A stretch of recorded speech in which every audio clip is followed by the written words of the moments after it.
All right. Who is the man you were with at the drive-in? Jonathan Smith. Jonathan Smith? Yes. All right. And there should be no contact with John. Court is calling 2023 CR 9329, State of Texas versus Macy Blair Malone. Now parties approach and announce for the record for the state. Hank Wilkins for the state, Your Honor.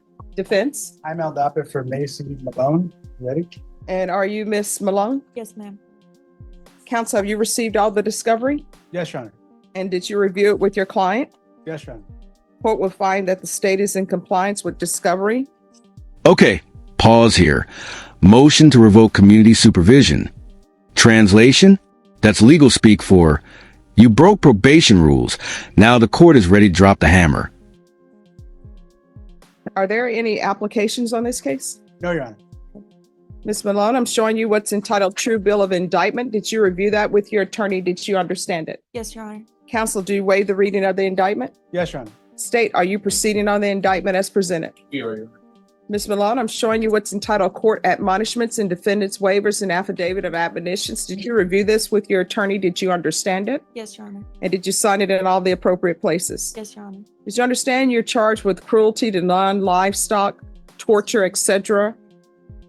And that is a third-degree felony. Range of punishment is anywhere from 2 to 10 years in prison. 2 years in state jail and a $10,000 fine. That's steep. What do you think? Should judges stack fines on top of jail time? Or is a jail sentence already punishment enough? And up to a $10,000 fine. Did you understand? Yes, Your Honor. If you have a plea agreement with the state, the court does not have to follow your plea.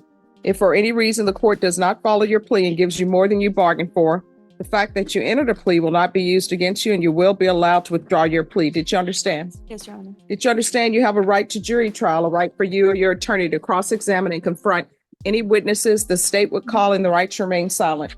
Your Honor. Did you understand by entering this plea bargain agreement you were giving up those rights? Yes, Your Honor. And did you intend to give up those rights and enter into a plea in this case? Yes, Your Honor. Counsel, has your client been able to provide you with any defenses? Yes, Your Honor. Emotional moment here. She's talking about her kids and even her first grandbaby. Family often becomes the biggest motivator for change in cases like this. Do you think that pressure is enough to keep someone clean? Do you believe she has a rational as well as a factual understanding of the charges against her? Yes, Your Honor. Do you believe she's currently competent and was legally sane at the time of the offense? Yes, Your Honor. Ms. Malone, has anyone threatened you, coerced you, or placed you in fear to get you to enter this plea? No, Your Honor. Anyone promised you anything other than the plea? No, Your Honor. Are you satisfied with the way you've been represented? Yes, Your Honor. Are you a U.S. citizen? Yes, Your Honor. Court will find that defendant has knowingly and voluntarily waived her right to jury trial. Showing you the plea bargain page. Did you review that with your attorney? Did you understand it? Yes, Your Honor. According to the plea, punishment is to be assessed at 4 years in the prison, and there are no applications. Did you understand that to be the plea? Yes, Your Honor. Defense? That is the plea agreement, Your Honor. State? Yes, Your Honor. Showing you the waiver of appeal paragraph.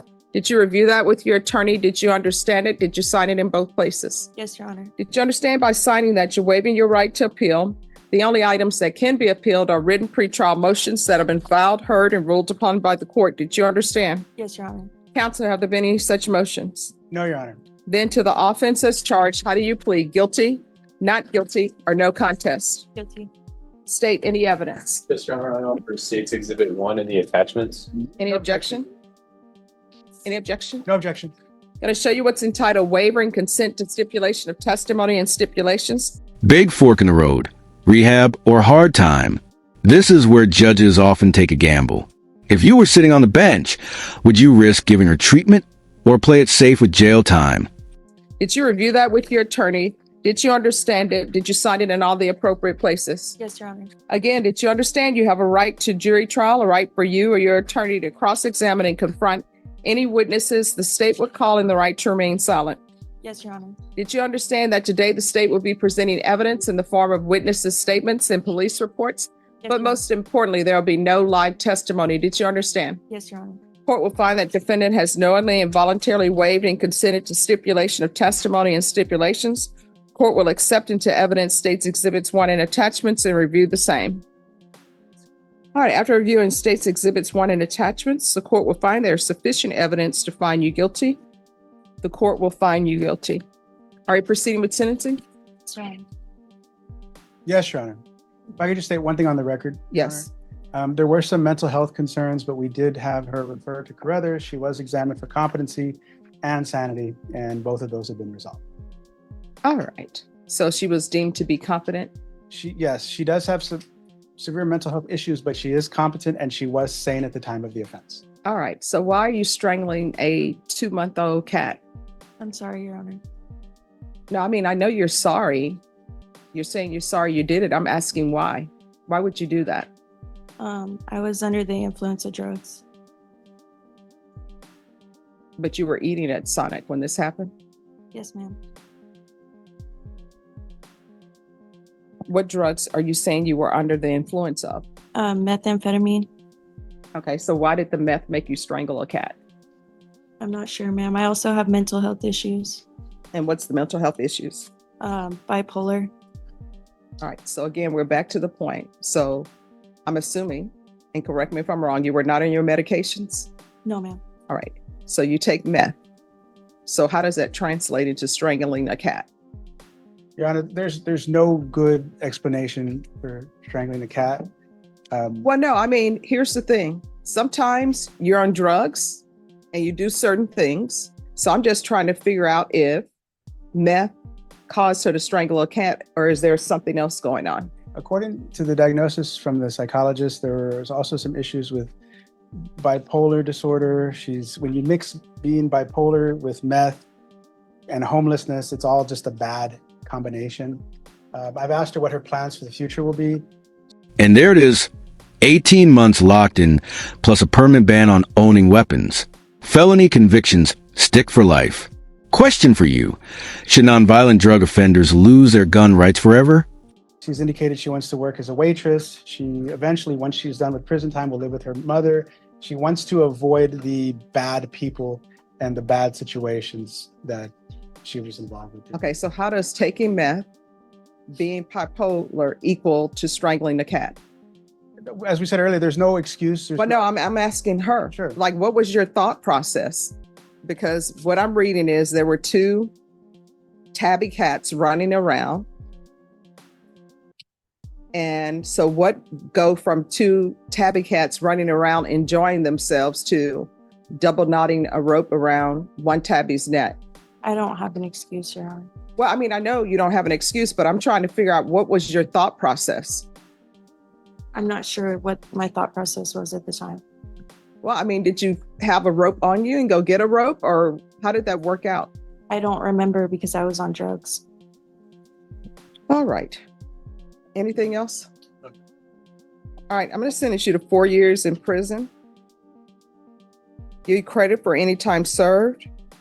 There's to be no contact with any animals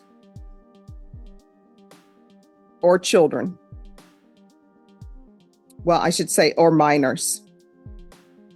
So you're not to have any contact with minors or children. Do you understand? Yes, Your Honor. Or animals. Yes, Your Honor. So what that means is if you decide to give birth and have a child, Child Protective Services, if they're doing their job, they're supposed to come in and remove that child. Do you understand? Yes, Your Honor.